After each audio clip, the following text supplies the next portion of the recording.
I just want to point out what's happening here. We're watching the Legion of Honor, and perhaps a little bit earlier in our coverage, you may have seen director Steven Spielberg and actor Tom Hanks. As you know, Steven Spielberg directed two incredibly powerful award-winning movies about World War II, Schindler's List and Saving Private Ryan. Tom Hanks starred in Saving Private Ryan, perhaps part of the reason that they are there today. Those two movies had an incredible impact on a lot of people who were, at least in time, distant from those moments. Let's just dip in a little bit to this coverage.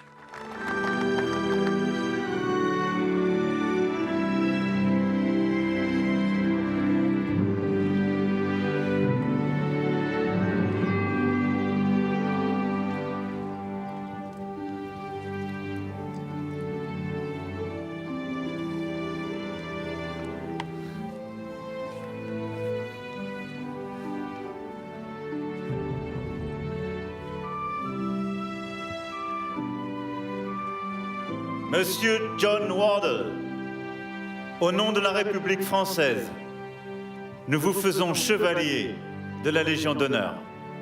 Thank you very much.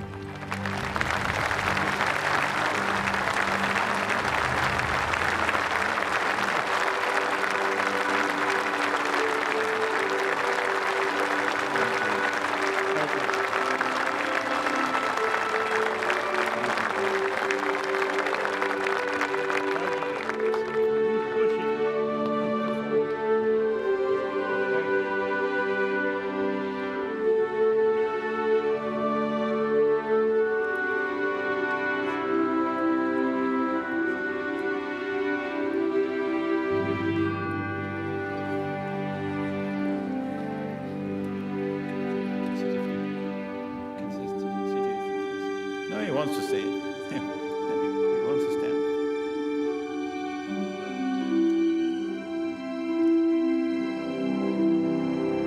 Monsieur Robert Pelligot, au nom de la République française, nous vous faisons chevalier de la Légion d'honneur.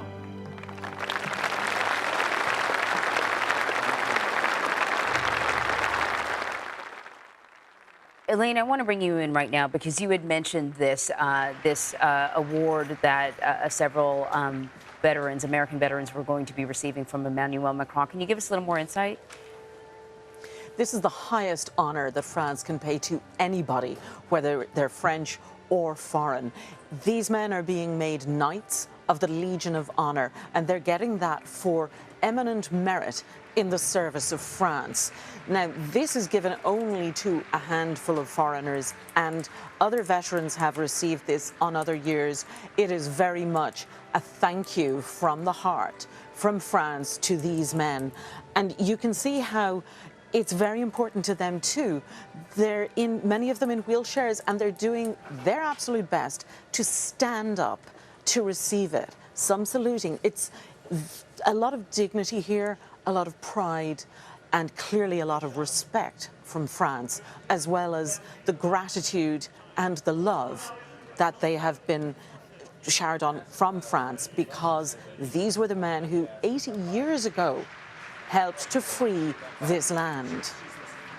And I don't know, do you know anything more about any of the men that are receiving this honor, what they're being recognized for doing? We don't have details on who they are. This is partly because the numbers of veterans is quite small, and they didn't want to commit to whether or not they would be here. I was due to go to a ceremony 2 days ago where a veteran we've interviewed before was to be honored, and in the end he wasn't well enough to go. We do know that of the dozen or so here, that they're not all D-Day veterans, they're mostly World War II veterans. Now there are, as I said, some 1 to 200 World War II veterans at the ceremonies around Normandy today, and this is the largest number of veterans from the US that have been to these ceremonies in any year. And I think that's also partly in recognition that this could be the last time any of them can make the trip. Already, this has been a huge trip for most of them, crossing the Atlantic. in order to come here. And you see again, standing, because they want to do that, and they want to accept it with the kind of dignity that they feel they still have. And of course they do. And the President Macron, honouring each of them individually, President Biden saying a few words too. It's very much a personal moment for these men, as well as a personal moment for the two presidents, to be able to say, man to man, you are here, you helped save us, thank you. And in honour of that, you are now a knight of France's Legion of Honour. Yeah, it is incredibly moving to watch these men stand to meet these two world leaders. And, you know, if there's one thing that President Biden, I think he's actually particularly good at, is these sort of interactions, saying thank you, recognizing the weight of the sacrifice that these men have made, the weight that they have carried over the last several decades because of the things that they have seen. The president often takes time out to show this sort of appreciation, and there's President Macron continuing to pin the honor on the lapels of these gentlemen. Professor, as you watch this unfold, and you think about the ways in which we have marked this day and marked this war, do you think that, you know, I wonder sometimes if the memory is fading of the significance of this moment. It's now 80 years since the beginning of the end of World War II. I have a 13-year-old daughter at home, and you know, this is something that at some point she'll probably learn it in school, but she hasn't yet. And I wonder how much is being lost. Well, I think every generation will remember and experience this in a slightly different way. You know, this has been ever since World War II itself. We've gone through the generation that were present and remembered it at first hand. Then those of their parents, and then their grandparents. We are getting further and further away, obviously, from the lived experience. And this is probably what makes today so remarkable, is that this will be the last, probably not the last occasion on which there is a veteran, but certainly the last occasion on which there are any significant number of veterans who can be present. You know, I think, though, I am always fairly optimistic about this kind of thing. I think that there are reasons why Americans will continue to return to the memory of World War II. I think it is an extraordinary moment in the country's history. And just as there have been, you know, other events in American history which have faded from personal memory, it doesn't mean to say that they don't still reverberate very strongly. So I am, you know, I am confident that even though younger people who don't have any personal memory of this, or even really of people who were involved, I still think that they will be able to draw a great deal from this. Have you been to the region, Normandy? I have, yes. I had the opportunity a couple of years ago. I've been to the American Cemetery where the ceremony is taking place today. I was listening to your commentators at the site, and I agree, it's an extraordinary place. The day I was there, obviously, was much quieter, and it overlooks Omaha Beach.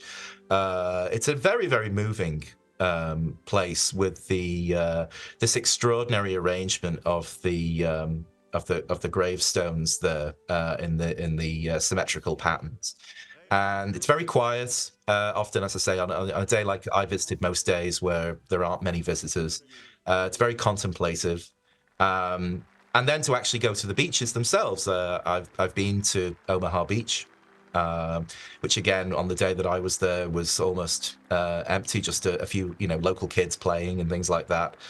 And it is extraordinary to try and recreate in your mind. You see this place which seems so placid, seems so calm now, and to imagine what it must have been like 80 years ago when it was literally the worst place on earth to be standing is quite something.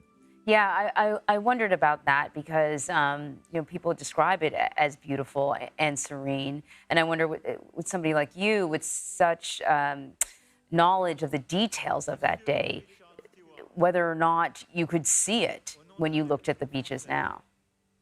Well, one of the things that if you have the opportunity to go to Omaha Beach, one of the things that you see there is that you see these bluffs, these high cliffs, which are just beyond the beach, and they are pretty much the same as they would have been in 1944. One of the things about the area is that it's quite undeveloped. I mean, it's still to a very surprising degree, the same as it would have been on D-Day. And you look at this and you think, oh my goodness, because as you walk up the beach and you look at these bluffs, all of these bluffs would have been held by German troops who had machine guns and mortars and cannons. And they would have been, ever since the first moment when the troops had landed, they were raining shells down upon the beach. And there's no cover. There's no place to take cover.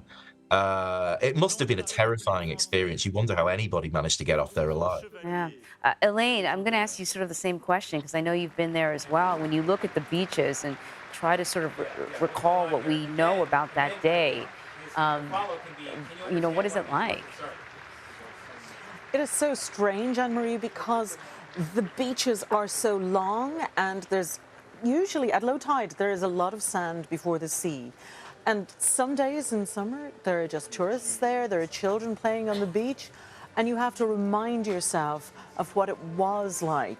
And earlier, we were doing traveling through the areas around Omaha Beach, looking at the photos from then and taking pictures today and seeing the difference. So when you think about what happened and you look at how much beach there was for them to cross, because they couldn't come at high tide, they needed low tide, but it meant they were open for a long time. You look up at the bluff and there's so much open space for the Germans to look out and say, okay, let us kill them. And that's what they did. They just opened fire. And these young men had to just keep going through a hail of German bullets. And so many of them were just slaughtered there on the beach, cut down before they ever got anywhere.